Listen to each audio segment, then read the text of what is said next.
So we're here in the WiT Studio with Omri Morgenshtern, CEO of Agoda. Omri, if I asked you to prove to me right now that you are human at the human revolution, how would you do it? I'd give you a hug. Oh, best answer. Awesome answer. Okay, so switching to business for a bit. You became CEO at Agoda in July 2022, so a bit over 18 months now. What is the biggest adjustment that you've had to make as a human, as a person, in transitioning from COO to CEO? Empathy. I think I always was, like as a COO, you're very operational. You get stuff done, Right. which means that you have very, very little time. You listen, but you don't listen like you listen as a CEO. As a CEO, people wanna talk to you. People wanna know that you're hearing them and that you're putting yourself in their shoes. And I think I was always very, very good at managing sort of the 2-3 layers that I interact with. But all of a sudden, you're dealing with the masses that you don't interact with on the day to day. Right. And just being empathetic to them when they ask you the question that gets you a little bit upset, just ignore the urge to be upset and put yourself for a second in the shoes of the person that asked the question, and just be more empathetic. It's a lesson I learn every day. I'm glad you said lesson because that was going to be my next question. Like, what is the biggest lesson that you've learned in that period? I learned that when I'll say something. I think we spend a lot of time. Like I'll give you an example of what I'm trying to say. Maybe it's better. We spend a lot of time dealing with the things that will go wrong. For example, there is when COVID happened and we went to work remotely and there was all this remote question Right. versus being in the office. And I think a lot of your mind goes to, there are certain people in the company, if I don't bring them to the office, they won't work, they will just make money and do nothing.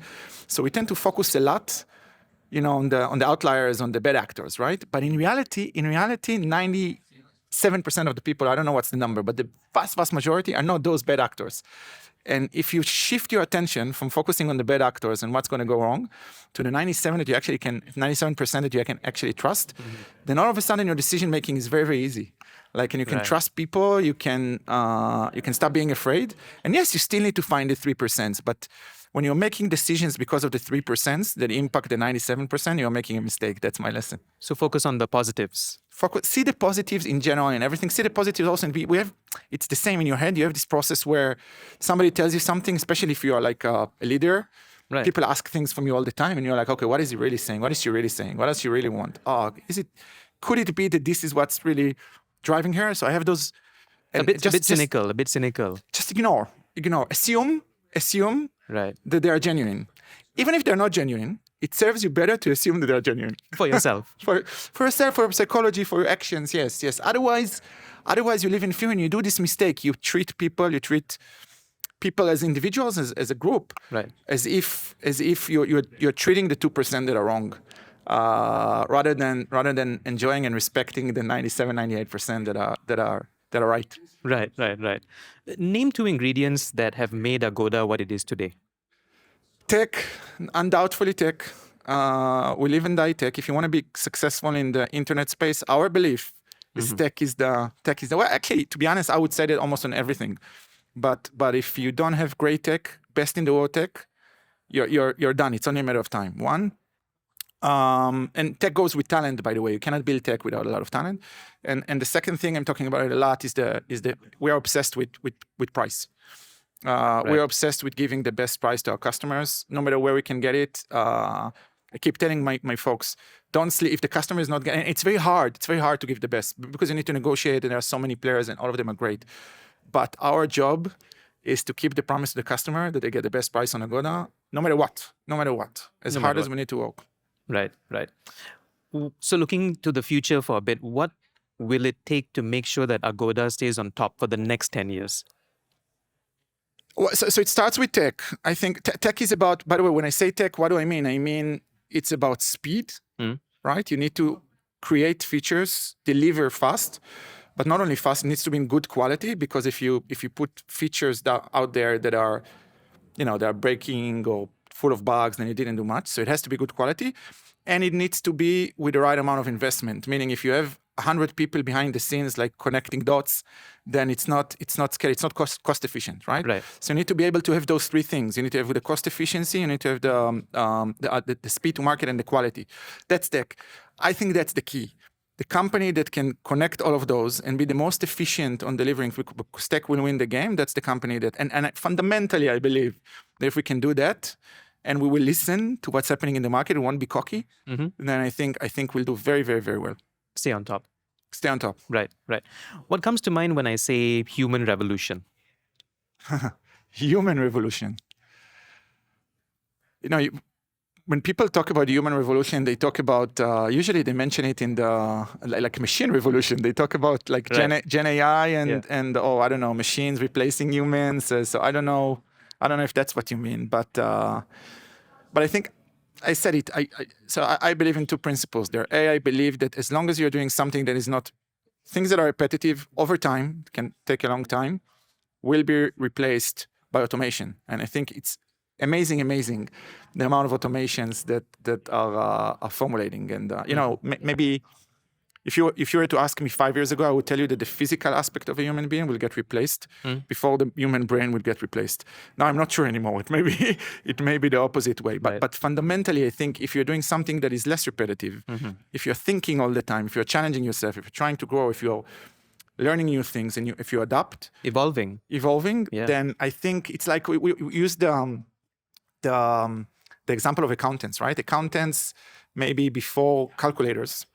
Used to do math, right? Used to do like by hand, they calculate things and write them. When there the calculators came, what happened to the accountants? They became much more sophisticated. So now they're using that, but the work is much sophisticated. They need to track the income and outcome and the P&L, all sorts of things. Things became much evolved. And I think that's the story. The story is that the automation kicks in, the job requires more of your non-repetitive side of your brain. Right. And I think the majority of humanity rises to the occasion. So I'm excited to see that. Right. So just expanding on that for a bit, right? Speaking about humans and changing job titles, for a heavy tech company, right? Agoda has a large workforce, so 6,600 from 90 nationalities in more than 50 office locations around the world. So correct me if I'm wrong. What job titles do you see changing because of AI in the future? So the calculator, basically the calculator. I think I'm a great believer in engineers. I think there are all sorts of content creation, customer support may change a little bit, but I think eventually the agent picking up the phone, they'll have better systems, but it's not. I think there will be for a long time, there will be some agent that you talk to. Again, maybe you don't need as much, or we can argue, but that I don't think that day-to-day changes much. Engineers, I think the day-to-day job of an engineer is gonna in the next 5 years gonna be disrupted 100%, and it means that the tools that they are using will be completely different. The way that they'll do the job will be completely different. The ability for them to generate code or will be I don't know. So right now we're seeing nice numbers of efficiency in the above 10% of efficiency for engineers in our initial tests. And I think I'm a great believer that 3-4 years from now, this will be 50, 60, 70%. When I say efficiency, what I mean is that the engineer can generate 50% efficiency. They can generate twice the amount of code, but with the same level of the principles that I told you. So not only the speed, it's also the quality, and it's also this scalability, or the fact that it's cost effective. So I think that's going to be a massive change. You'll see companies that with the same workforce can do much more. And I'm super excited about what it means to me. I'm a little bit sad because I'm an engineer, and I realize I'm going to be everything that I know is not going to be worth anything in 5 years. But at the same time, it's exciting. It evolves the engineer, like supercharges the engineer. Supercharges the engineers. Right. It's going to be a different job, but we'll need more engineers, not less engineers. More engineers. Which market is difficult to break into, or the most difficult to break into, and it's why? very easy. It's very easy for us. China. Oh my God, China is such a unique and fascinating market full of good companies, smart people, and no search engine. Very hard to penetrate. But it's unique. It challenges us every day. Right. Okay. Steps you're taking to amplify reach in difficult markets. So I'm not specifically China, but any tough market to break into. So it starts with the product needs to be good. product needs to be good. What does it mean that the product is good? That it's, for us, it means that the product, we are, I'll say the hardest thing to do is customer education. So when you come with a user experience the customers on the ground are not used to, Right. and you're trying to get them to evolve, that takes a lot of time. Even if your customer experience is good, it takes them a lot of time. So you gotta, what we call localize. So you gotta look at what the customer on the ground is used to doing. And the first step is to bring yourself to that experience. And then from there you can evolve. You can gradually, but you have to understand that you have to educate customers gradually. So the first thing is the product. The product has to be localized. If people are used to paying with a certain payment option or payment options, they need to get that. If they're used to seeing more photos, they need to see more photos. If they're used to seeing more text, if they, I don't know, take a market like Japan, if they are oftentimes when they go to a property, they're more interested in the food options rather than the property, then the food options need to come first. You cannot say, okay, on my website, it doesn't work like that. So you got to localize. And then when the product is there, it's about screaming and shouting your value proposition and holding that. So if it's about, price in the case of Agoda, if it's about customer support, just shout and scream, and then it becomes a question of money. How much money do you have? The more money you can spend, the higher will be your scale. But if the product is not good or not localized, then you need 10x the amount of money to make the product successful. So it's all about how do you make the product so good that you don't need a lot of money to scale it when you shout and scream. Right. So strong foundations. Strong foundation. Strong Yes. foundations. Right. What is the most overhyped topic in travel right now? And Right now. are you going to say AI? No. I love AI. Well, Yeah.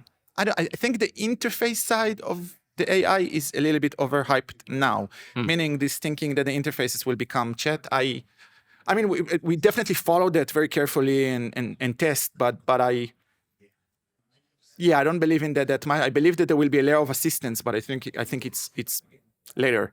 But I was about to say crypto, but it's not now. I think crypto is a little bit overhyped. I think it has a lot of was a little bit overhyped. It has a lot of good use cases around moving money, and but I think there were a lot of I think could be a little bit of a product of a low cost of capital environment with a lot of good people and smart people that were trying to make something happen. But I think sometimes it's very hard to find a use case. It means that there's no use case. When it comes to AI, the use cases are very, very clear.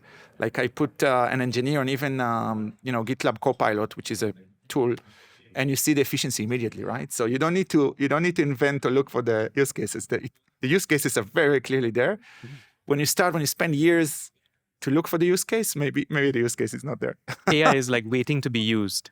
AI, the use cases are clear. I can think about on the consumer-facing side, we can argue now the chat thing, whether chat should replace the web and all of that. But on the efficiency side of the house, in customer support, in software development, in content creation, in marketing, like traditional marketing, it's super clear. Just to adjust it, integrate it. Right. But the use case is there, and the efficiencies and the strength is there. It's very, very obvious. Okay, so talking about use cases, what is the biggest pain point in travel today? It's still very hard.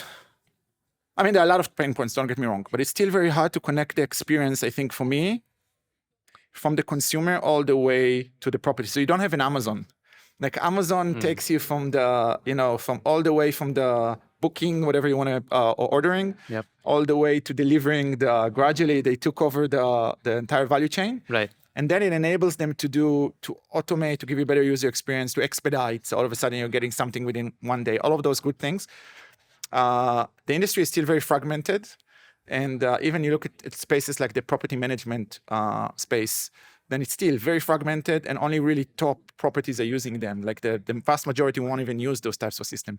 So there is still a huge gap of not only automation and systemizing, especially on the supply side, but also somehow connecting all the systems that they will play together. Not only delivering the rates. Like I would want to do things like, I don't know, connecting. Like you can chat through my app with the staff, or you can order something through the home service, or we can send your preferences to the property before you go. All sorts of things that are in paper that are completely doable, but just this lack of connectivity and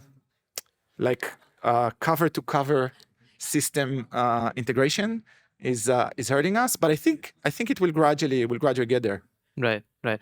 I don't know if this is also going to be your answer for my last question, because I wanted to ask you if you could work on anything, if you had one wish, right? What's the most exciting thing that you want to work on or solve at the moment? I want to work on a lot of things. I'll answer this. I'll tell you what is the one thing that I want to change dramatically, and what I want to change. I want to do this cover to cover connectivity. I want to be able to see everything happening in the PMS and have the PMS sort of influence me. I want the customer, when they book with us, to go to the hotel, not to have to check in, not to have to check out, or everything.